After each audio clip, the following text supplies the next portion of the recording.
Welcome to Mommy Has Questions. Motherhood is hard, but it's even harder when the system is stacked against us. We're four moms who have come together from the big city and the suburbs to call out societal norms that make being a woman feel like a struggle every day, and to spark the change we all need. If you're tired of feeling unsupported and you've got questions, you're not alone. This is your village. Hey everyone, and welcome back to season 2 of Mommy Has Questions. My name is Cristina. I'm a public health professional, currently staying at home as full-time caregiver of my 3 young children living in the suburbs of the South. I am joined by my 3 amazing friends from New York City, coming to you from the headquarters of Among Other Things, a moms collective focused on driving cultural change for all women.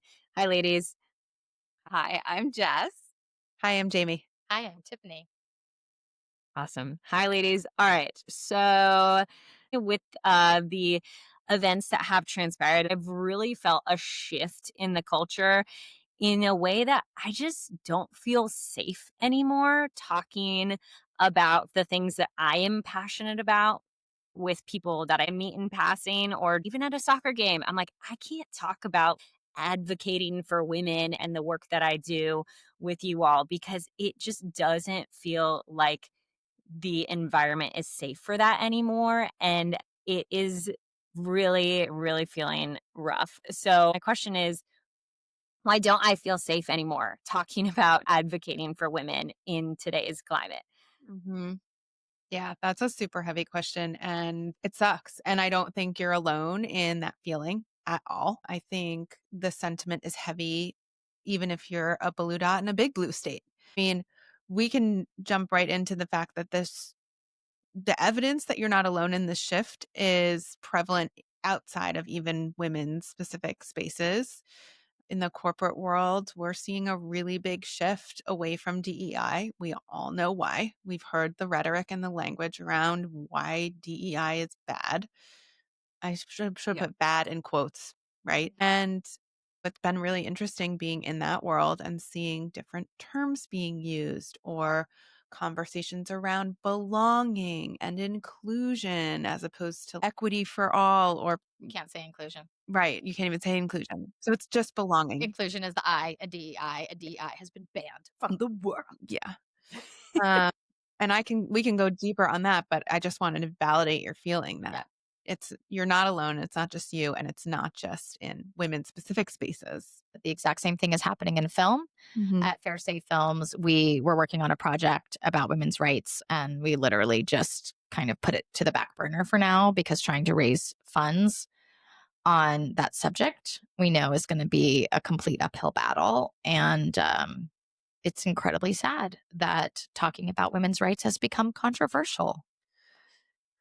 I mean, Tiffany, you and I did a gender equity symposium in New York City right before this huge shift in our country. And even then, we were being very careful about language that we used because certain words just aren't acceptable in certain spaces anymore. And I feel like it's more than just women's rights. It's like womanhood that's being regulated and sort of pushed out of civil conversation. It's no longer polite conversation to talk about, womanhood.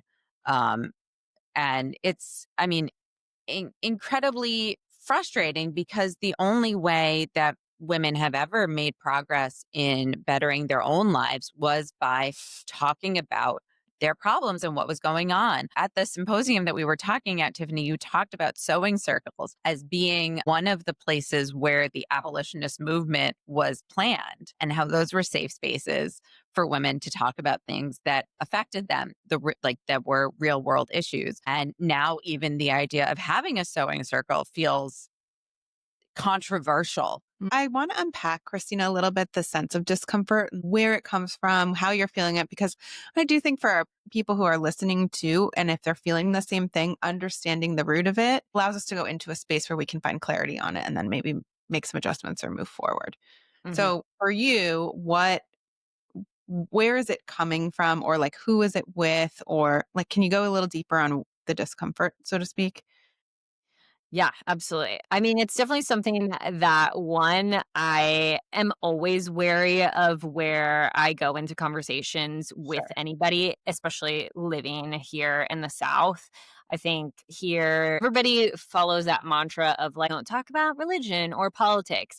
The difference But is that do they? now, Do they not yes. talk about Oh, religion? no. Or it's I was just gonna it's one very specific type Is it of just religion. coded and subcoded? And anyway, sorry. Yes, exactly. No, no, no. You are completely right. And I, as a Catholic, I mean, I'm very proud of being Catholic. However, I identify heavily as a Jesuit Catholic, which is different Mhm. than a lot of other very heavily Orthodox Fundamentalism. Christian. Yeah, like yes, there's a whole wide slew like of religion, and we can get into that in a different episode. But yes, you are totally right, Jamie. Everybody goes into what church do you go to? Oh, are you going to prayer small group? Are you going to Bible study? Blah, blah, blah, all these things. And I want people to be able to talk about all of those things. I want people to feel free to do that. But when we switch to the side of politics or what we care about, which for me, I mean, I care very deeply about gender equity and feminism and also people's rights to have health care and gun reform. But I can't talk about those things in circles until I feel that it is a safe space. And so usually talking with other moms, you have to reframe the language that you use in order to like very lightly tread into conversations to see where somebody else stands. Like these examples, and I think the point is that like they have existed throughout history. I think bringing it back and like realizing the moment that we're in is not a new moment. Mhm. That's a lot of what we're doing at Among Other Things, and what we're uncovering Yeah. is these are shared experiences, they're lived experiences, they are not new, and we are continuing to navigate them and figure out how to overcome them and how to do better. I think it's disheartening and it's sad that we are back here again and we're back in coded language and we don't feel emboldened to speak openly about certain things the way we did like what, a month ago, 6 months ago, 12 months, you know. Ugh. I Yeah. mean, I do want to really quick touch on that because, yeah, I think we have actually been really privileged in a sense that I have never felt, well, I mean, okay, No, not never. I'm sorry. I like as a lifelong New Yorker, I don't want to say that I feel privileged to not have to hide my thoughts. I don't think that should be a privilege in the greatest country in the world to not be able to speak your truth. Mm.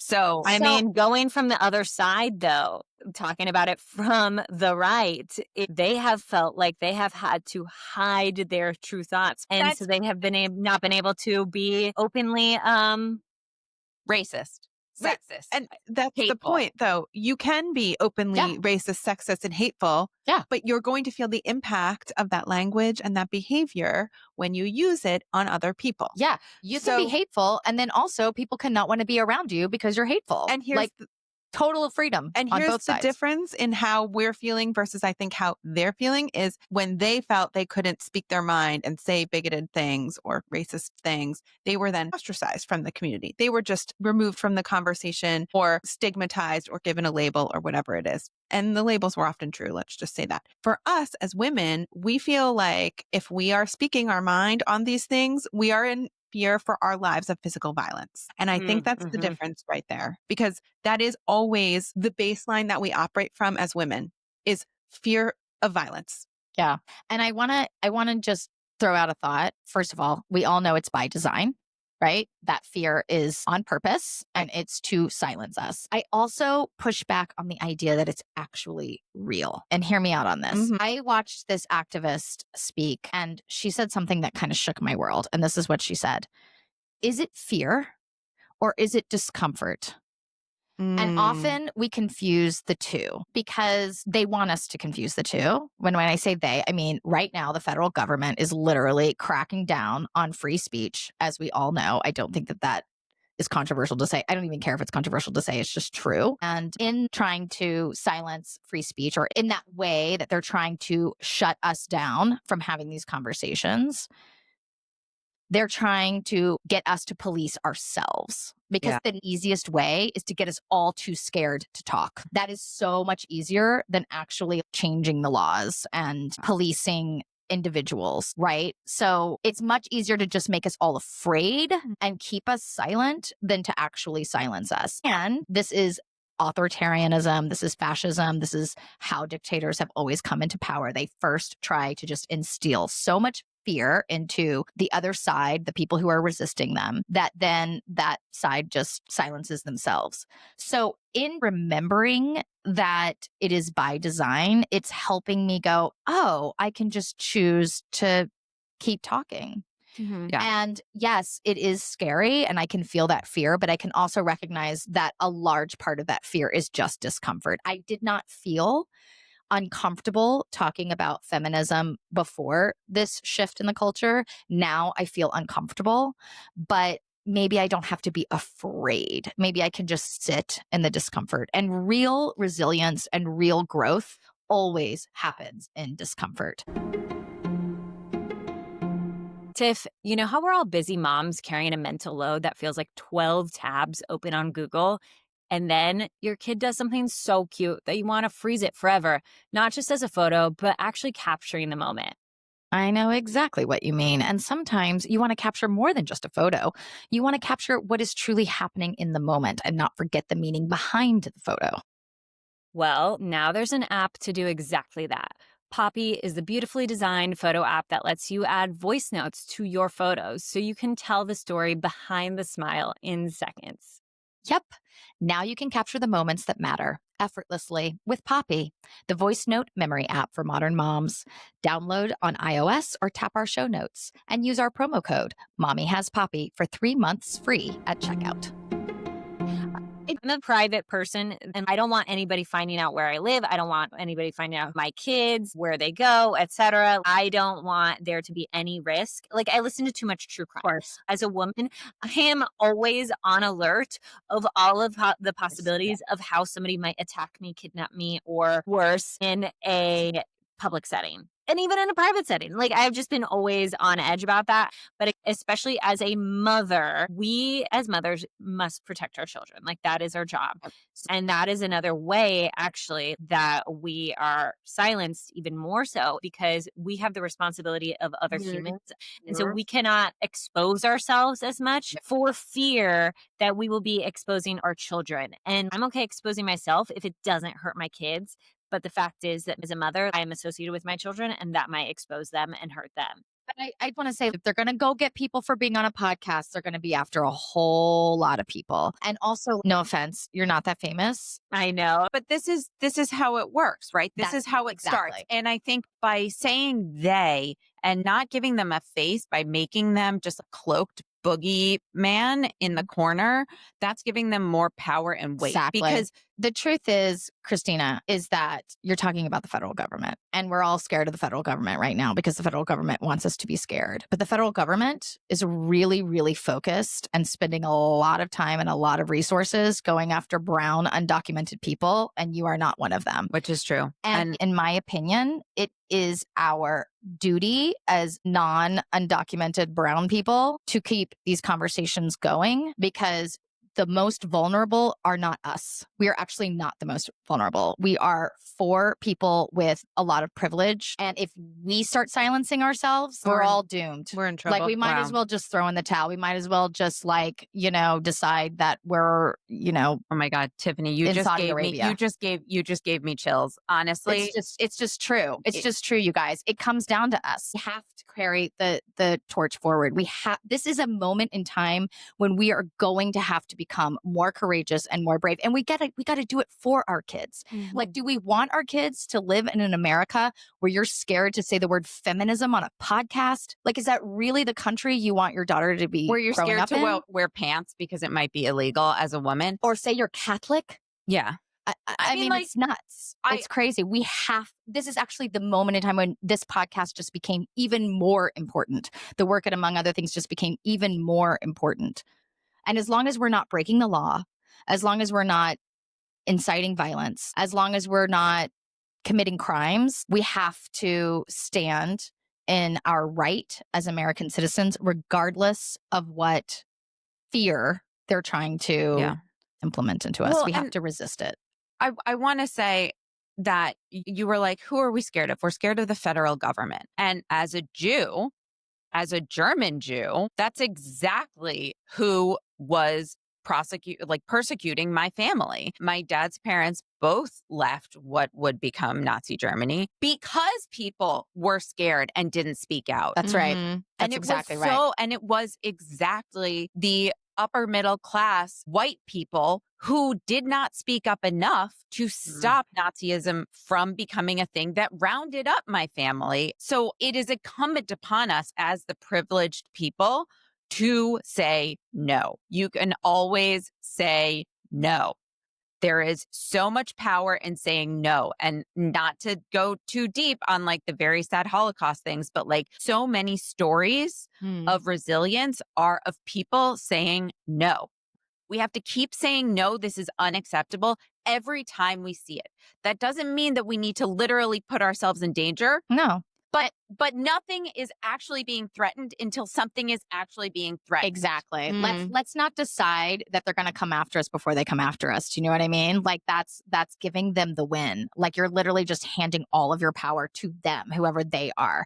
And that's exactly what they're trying to do. They're trying to get us to police ourselves. They're trying to keep us from recognizing the fact that a whole bunch of people coming together around one issue actually has enormous power. Look what happened to Jimmy Kimmel, right? Like a whole bunch of people went, oh, hell no. And Jimmy Kimmel's put back on the air. I want to go to an analogy that Jess came up with that was used by us at the gender symposium that Jess and Tiffany attended. And the conversation centered around reframing the language and recoding feminism, so to speak. And Jess and Tiffany has also written an incredible Substack on this, which is on our website. But her analogy was basically that even if you rename what the variables are, the inputs are still the same in order to achieve the outcome. So even by way of example, if we're not using the word feminism, or we're not using the word equity or inclusion, but we're still trying to reach certain goals or attain certain things that support women, we can call it other things. So we can call it belonging, and we can call it this and that. And you can roll your eyes about it and be like, oh, we have to be coded in our language. So what? So maybe that's where we have to be. And that's what the thing we're going to have to let go in order to move forward and to continue to make progress and to continue to generate change for women and for supporting women and for mothers. I also want to say that I've been playing with this thought of, whenever you have to recode language, it forces you to think more about the words you use, and it forces you to sort of position your argument in a way that can be accepted by the audience you're speaking to. And that is actually a major skill that could be really useful as we try to bridge this divide right now. So we're all being forced to grow and stretch. And again, that's discomfort, or that can be uncomfortable. We have to get out of our comfort zone for that. But it could actually be exactly what we need to get to the progress that we're trying to make. And one of the things that I've been thinking about is the word freedom, and how much the right sort of, grabbed onto that word, and they grabbed onto the flag, and they've made it sort of their march that they're all about freedom. And so I've thought about, if they call me like a bleeding heart liberal or whatever, just being like, yeah, I believe in freedom.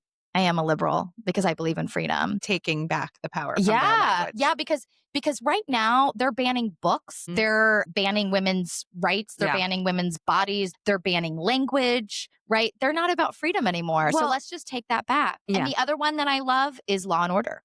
We have a president right now who is not following laws. He's not following what the judges say. There's no checks on his power. And so just being like, yeah, I'm a liberal because I believe in freedom and I believe in law and order. And just letting them sit with that, and just using some of their language to help them understand where we are, and instead of DEI, yes, we can say the word belonging, but I also love this idea of a meritocracy. I believe in a meritocracy, and therefore I want 51% of the population to have the same opportunity to gain the merits they need to have a competitive position in society. Because as a bleeding heart capitalist, you believe that competition breeds the best in us. Mhm. And so in order to get the best of us, we need everybody to be on the playing field so that we know who is actually the best, and we can all be best. Exactly. Right? And I'm a capitalist because I believe in competition. And right now there isn't enough competition, which means that we're no longer a capitalist society. Right. We're turning into a corptocracy. And I don't believe in a corptocracy.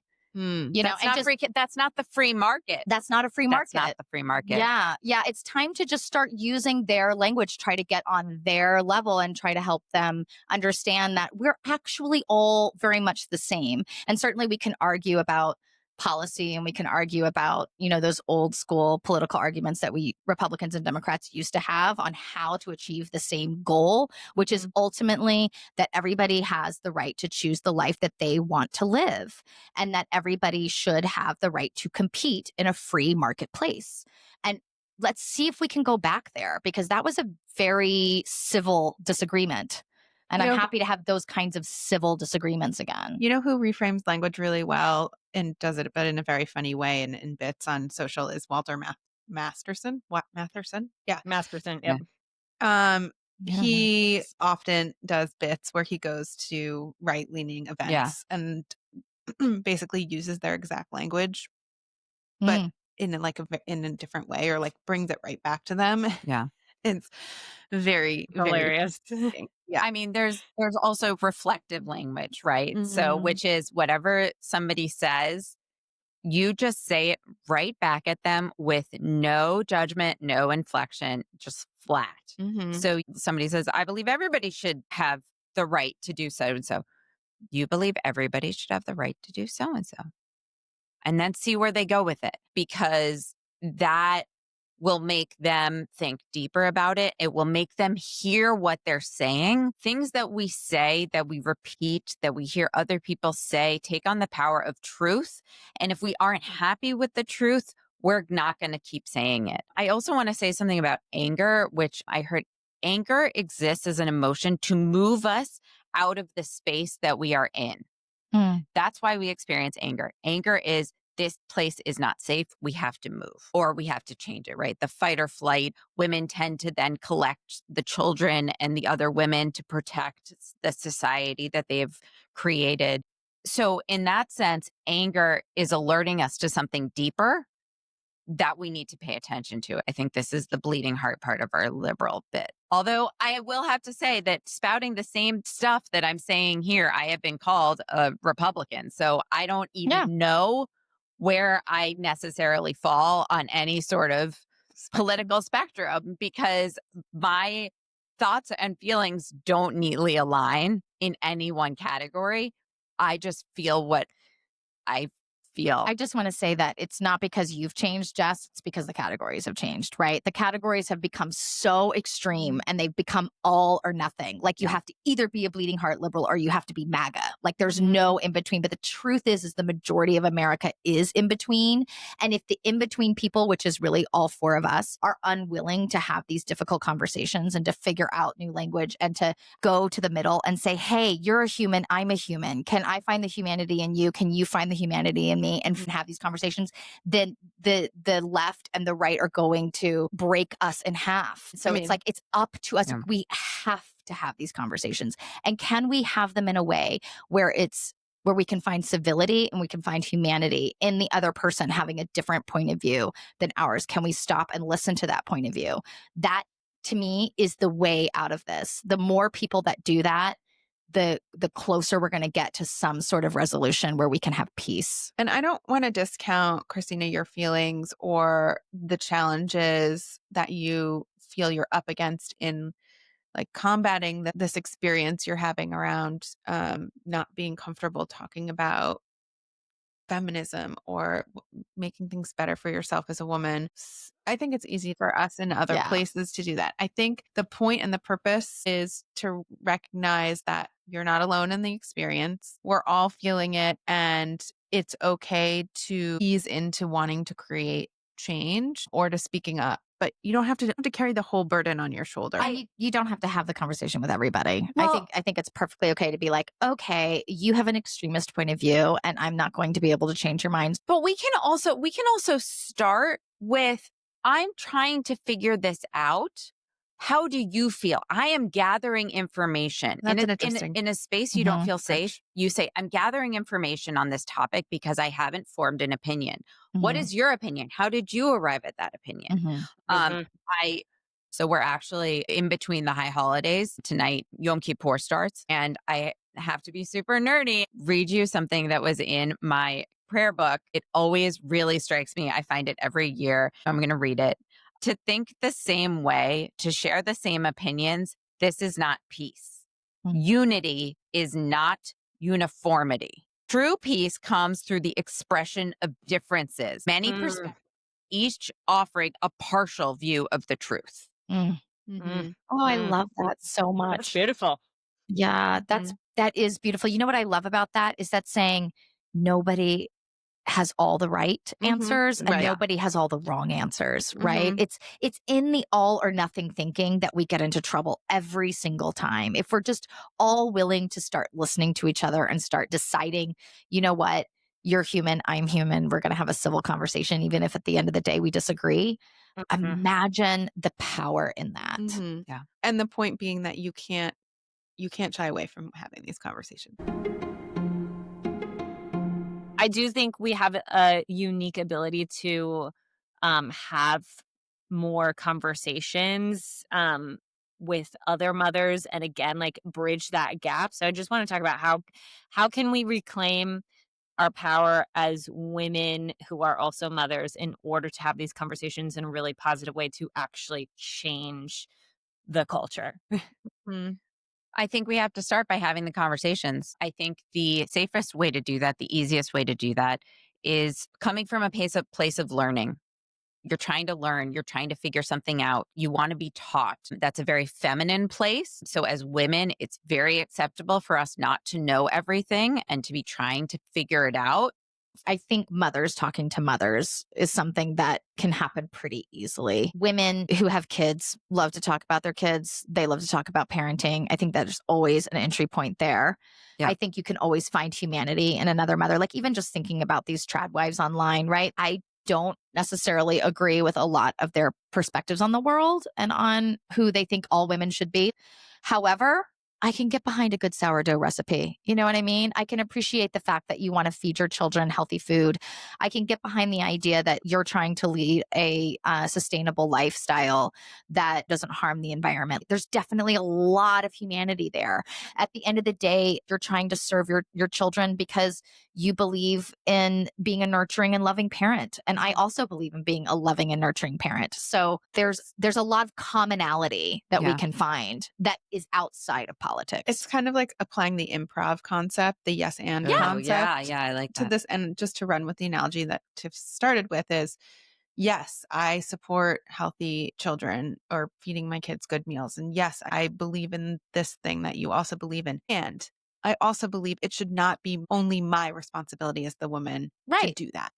And It I should not believe be that only this is my responsibility as the parent to know all of the medicine Right. that is available to make sure that my child grows up to be happy, healthy, and safe. And not every single woman has to give up her career and go live on a farm and make sourdough if she doesn't want to. Every woman should be able to choose whatever life they want, just like men get to choose whatever life they want. You know, both things can be true. We can hold both ideas in the same space. And Right. it is our job now to do that. Yeah. So it's coming at these conversations from the yes and perspective. Exactly. Yeah, and I think personally, it's just everything is so heavy on my mind right now that I immediately want to let some of it go and have those conversations with other people to not just keep it all in my head, which is what helps talking to you ladies all the time. But it is nice to have in-person conversations, as we all know. So finding those safe, supportive spaces, but hearing what you guys are saying, just in general, find that common ground, especially with mothers. For us, it is about giving our children the best life possible, having them be happy, healthy little people who grow up into wonderful men and women and everything in between. And so, again, coming at it with that common ground and then just yes anding Yeah. to further that conversation. And then realizing at the end of it that we are all coming together in the middle for a better world for our kids. So Mhm. with that, I do have to go pick up my kids. Maybe talk to some moms. But thank you guys. This helped because now, I mean, I always feel safe with you guys, but not all of us live in places that feel as safe for, again, whatever reason, whatever side you're on. So Yeah. again, just finding where you can feel safe and supported is key. And that's why, among other things, exists. And as always, continuing the conversation is part of the solution. Indeed. Yes, it is. Yes, it is. All right. Thanks, ladies. And don't forget to Yeah. tune in for the next episode. Thanks, everyone. Bye. Bye. Bye. Mommy Has Questions is brought to you by, among other things, a vibrant moms collective that provides in-person programming and online content. For more information, please visit momsamongotherthings.com. This episode was produced by Cristina Sansone and directed by Tiffany Hodges, with theme music by Juan Carlos Enriquez. Hit subscribe to catch our next episode and rate and review us to let others join our village.